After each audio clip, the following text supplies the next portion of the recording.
अब हम लोग शुरू कर रहे हैं इलेक्ट्रिकल इंस्ट्रूमेंट के बारे में, जिसमें आज हम लोग पढ़ने वाले हैं कौन से, तो इलेक्ट्रिकल फ्यूज से रिलेटेड दो चार डिवाइसेस है जिसको हम लोग समझने पड़े, ऑलरेडी थंबनेल पे देख चुके होंगे। तो चलिए शुरू करते हैं आज का लेक्चर। मैं हूं के कश्यप और प्यारा समझिएगा। फर्स्ट में हम लोग समझते हैं कि इलेक्ट्रिक फ्यूज क्या होता है। तो आप फ्यूज से ही समझ में आ रहा हो कि ये फ्यूज हो जाने वाला कोई भी चीज़ होता है।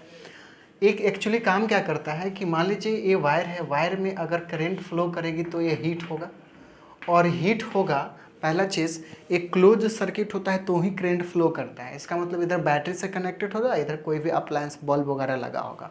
तो इमेजिन कर ले कि यहाँ पे क्या है, एक बल्ब है, ठीक है। तो यहाँ से करंट फ्लो करेगी तो ये वायर क्या होता है, हीट होता है। वायर हीट होगा तो धीरे धीरे से हीट होकर के हो सकता है ख़राब भी हो सकता है। आप समझिएगा, वायर हीट हो जाए तो जल्दी ख़राब नहीं होता है, लेकिन यहाँ पे ये जो अप्लायंस हम लोग लगाए हुए हैं, बल्ब लगाए हुए हैं, इसका एक कैपेसिटी होता है कि ये इतना एनर्जी को कंज्यूम कर सकता है।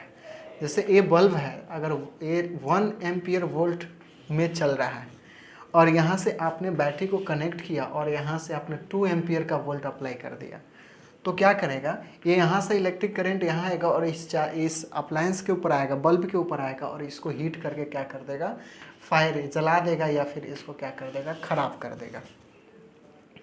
इसी खराबी को बचाने के लिए हम लोग इलेक्ट्रिक फ्यूज़ का यूज़ करते हैं। मतलब ये क्या है, एक तरह का प्रोटेक्टिव, ठीक है, प्रोटेक्टिव डिवाइस है, ठीक है, याद रहेगा। ये क्या है, प्रोटेक्टिव क्या है, डिवाइस है। ये क्या किससे प्रोटेक्ट करता है, तो करंट से प्रोटेक्ट करता है। किससे, इलेक्ट्रिक करंट से प्रोटेक्ट करता है, जिसको हम लोग आई से इंडिकेट करते हैं। आप समझिए, आप ये क्या करता है, प्रोटेक्ट करता है इलेक्ट्रिक करंट से, तो फ्लो ऑफ चार्ज को रोकता है, फास्ट कर देता है या स्लो कर देता है। तो याद करिएगा, ये क्या कर देता है, रेजिस्ट करता है, मतलब रोकता है, ऐसा करते हैं। ये अपोज करता है, थोड़ा सा ऐसा करते हैं, स्पीड स्लो कर देता है। कौन चीज़ का, करंट के फ्लो को क्या करता है, थोड़ा स्लो करता है। इनडायरेक्टली मैं क्या कहना चाह रहा हूँ कि इसका जो इलेक्ट्रिक फ्यूज जो बना होता है, उसका जो होता है मेल्टिंग पॉइंट, जो होता है मेल्टिंग पॉइंट लो होता है, क्या होता है, कम होता है। लेकिन इसका रेजिस्टिविटी, प्रतिरोध जो होता है, रेजिस्टिविटी नहीं, रेजिस्टेंस जो होता है वेरी हाई होता है। क्या होता है, वेरी हाई होता है। यही रीज़न होता है कि मैक्सिमम क्या कर सकता है, यहाँ पे मान लीजिए कि यहाँ पे ये बल्ब है और यहाँ से वायर है, और एक कहीं बीच में यहाँ पे हम लोग क्या करते हैं, फ्यूज़ को जोड़ते हैं। फ्यूज़ का कुछ ऐसा साइज बनाते हैं, ठीक है। फ्यूज़ के यहाँ से ऐसे जोड़ते हैं और यहाँ से वायर कनेक्टेड रहता है। ये वायर ही मेन काम करता है। ये वायर जो होता है, इसी वायर को मेन जो अंदर में होता है, यहाँ पे जो लगा हुआ है, एक्चुअली उसको पूरे के फ्यूज़ बोलते हैं। अंदर में वायर लगा रहता है, यहाँ से कनेक्ट करने का काम करता है। ये आपको पता है कि इलेक्ट्रिक करंट क्यों फ्लो कर रहा है, क्योंकि एक क्या है, सर्किट कंप्लीट है, मतलब एक कनेक्टेड होता है पूरा का पूरा। तो सर्किट मैं पढ़ाया हूँ, तो यहाँ से सर्किट कंप्लीट है, इसीलिए ये फ्लो कर रहा है।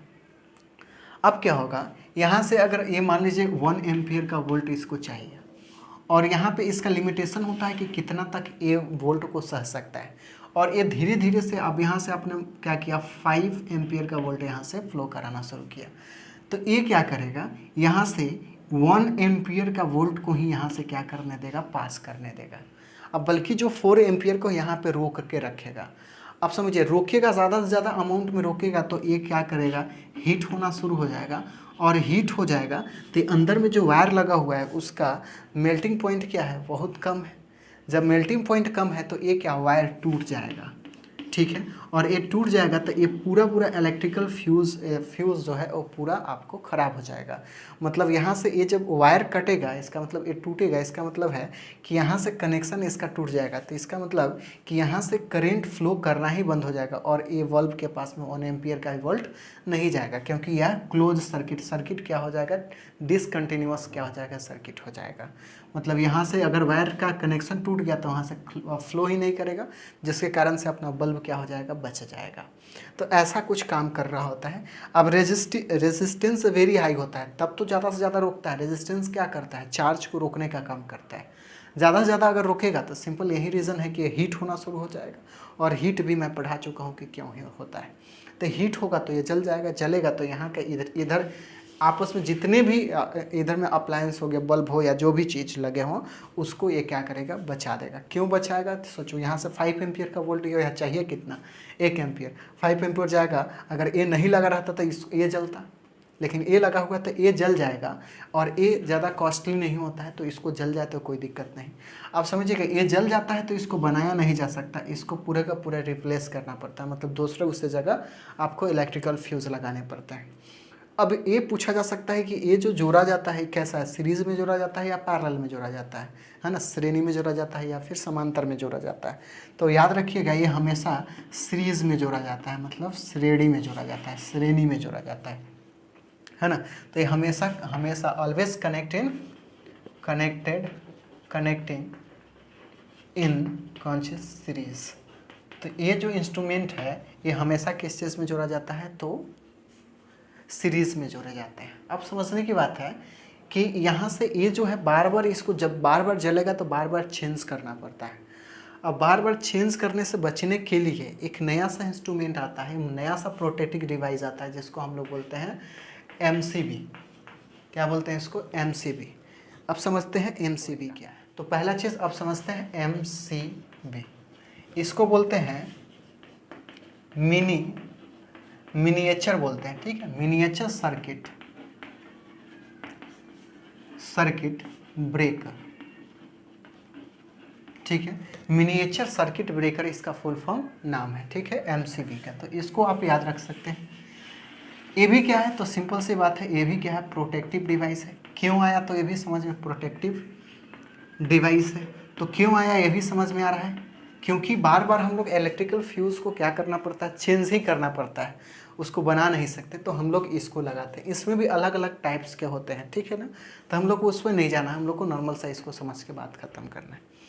इसमें क्या होता है, इसमें भी जो भी प्रॉपर्टी से होता है वही सब चीज़ें यही होता है, लेकिन इसमें वायर जो होता है ना, ये वायर का कुछ कनेक्शन होता है, स्विच ऑन ऑफ होने वाला होता है, ठीक है। तो ये क्या करता है, ये ट्रिप करता है, ये जैसे ही आपको मैक्सिमम वोल्ट जाने लगेगा, जैसे हीट होगा वैसे ही ये क्या करेगा, ट्रिप कर जाएगा ऊपर से, मतलब ये स्विच क्या हो जाएगा, ऑफ हो जाएगा खुद ही, ठीक है। तो यहाँ पे अब नेक्स्ट टाइम क्या होगा, अब ट्रिप कर गया तो आप क्या करेंगे, नेक्स्ट टाइम जा करके थोड़ा ठंडा हो गया तो फिर से उठा सकते हैं और उसको यूज़ कर सकते हैं। सिंपल इतना ही इसको आपको याद रखना। तो इसका फुल फॉर्म याद रखिए, क्या काम करता है वो याद रखिए, बस इतना ही चीज़। आमीटर,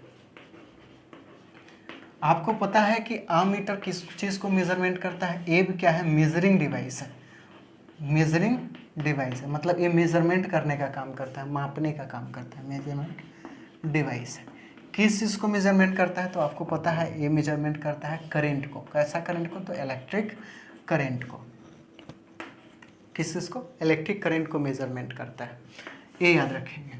और ये हमेशा जब वायर में जोड़ा जाता है तो याद हो सीरीज में जोड़ा जाता है, इतना ही याद रखने की बात है इसमें। आमीटर ये मेजरिंग डिवाइस है जो मेजरमेंट क्या करता है, तो इलेक्ट्रिक करंट को मेजरमेंट करता है। जोड़ा कैसा जाता है, तो सीरीज में जोड़ा जाता है, ये होगा। इसी के सिमिलर एक होता है कॉन्शियस वोल्ट मीटर, ठीक है। तो वोल्ट मीटर जो मेजरमेंट करने का, ये भी क्या है, मेजरिंग डिवाइस है, याद रखिएगा, ये भी क्या है, मेजरिंग डिवाइस है, ठीक है। किसको मेजरमेंट करता है, तो ये पोटेंशियल डिफरेंस को मेजरमेंट करता है। किसको, पोटेंशियल डिफरेंस को मेजरमेंट करता है, ये याद रखेंगे।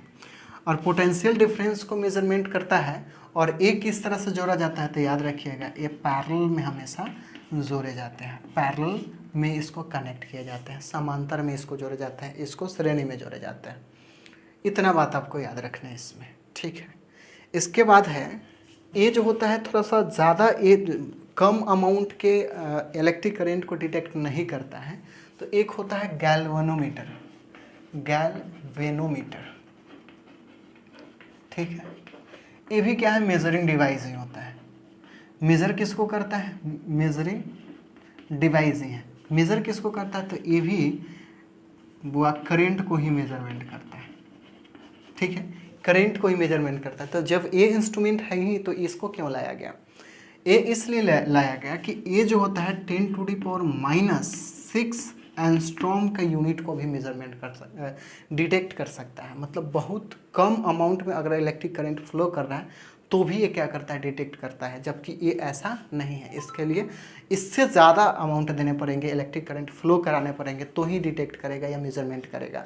और ये क्या करता है, डिटेक्शन भी करता है और साथ में मेजरमेंट भी करता है, इसलिए इसके जगह पे इसको हम लोग यूज़ करते हैं। तो ज़्यादातर हम लोग जब आप पढ़ेंगे मैग्नेटिक इंडक्शन पढ़ेंगे तो उसमें हम लोग इसका यूज़ करते हैं गैल्वेनोमीटर को। ठीक है, तो इतना सिर्फ याद रखिए कि ये इसके जगह पे कुछ ऐसा काम करता है और ये मेजरमेंट इतना तक का कर लेता है, इतना कम अमाउंट में का यदि को मेजरमेंट करता है। एक्चुअली ये क्या है, वायर होता है। क्या होता है, वायर होता है। ठीक है, ये डिवाइस नहीं है, ठीक है ना। इसको हम लोग किसी भी, याद रखिए, गैल्वेनोमीटर में, किसको, गैल्वेनोमीटर में हम लोग सीरीज में जोड़ते हैं। इस गैल्वेनोमीटर में अगर सीरीज में जोड़ते हैं वायर को, या फिर हम लोग कौन चीज पैरेलल में जोड़ते हैं। अगर पैरेलल में जोड़ते हैं गैल्वेनोमीटर में, इस शंट को अगर गैल्वेनोमीटर में पैरेलल में जोड़ देते हैं तो बनता है एमीटर, एम्पियर बनता है, सॉरी एमीटर बनता है। और सीरीज में जोड़ते हैं तो बनता है आपका कौन चीज, तो वोल्ट मीटर। बस इतना ही इसमें याद रखना है। अब समझिएगा, ये कहानी समझ गए, ये क्या है, वायर है। एक चीज़ आपको छूट गया कि इलेक्ट्रिक फ्यूज जो होता है, इलेक्ट्रिक फ्यूज जो होता है किस चीज़ से बना होता है, तो याद रखिएगा अलॉय से बना होता है। अलॉय किस चीज़ का होता है, तो कॉपर का हो सकता है, ठीक है, उसके बाद टीन का हो सकता है, ठीक है, या फिर हो सकता है लेड का। ये मैक्सिमम यूज़ किए जाते हैं, कौन से, कॉपर को, टीन को, या फिर कौन चीज़ को, लेड को यूज़ किया जाता है। अब समझिएगा, इसमें सबसे ज़्यादा यूज है, प्योर अगर इलेक्ट्रिकल फ्यूज़ बनाए जाते हैं तो वो बनाए जाते हैं टीन से। तो याद रखिएगा, टीन जो है प्योर कौन से इलेक्ट्रिकल डिवाइस बनाया जाता है इससे। इतना आपको याद रखना है। आई होप इतना कहानी सन से रिलेटेड इतना बात याद रखिए, बात खत्म हो जाएगा, इससे ज़्यादा क्वेश्चंस बनते भी नहीं हैं। और आई होप इतना जानकारी आपको अच्छा लगा। नेक्स्ट हम लोग फिर से, अब नेक्स्ट हम लोग आप इंस्ट्रूमेंट पे ही लेक्चर लेके आ रहे हैं, तो नेक्स्ट लेक्चर में ट्रांसफ़र वगैरह अभी बाकी है, बहुत सारी चीज़ें अभी बाकी है। तो नेक्स्ट लेक्चर में मिलते हैं, जब तक एंजॉय करें और पढ़ाई करें।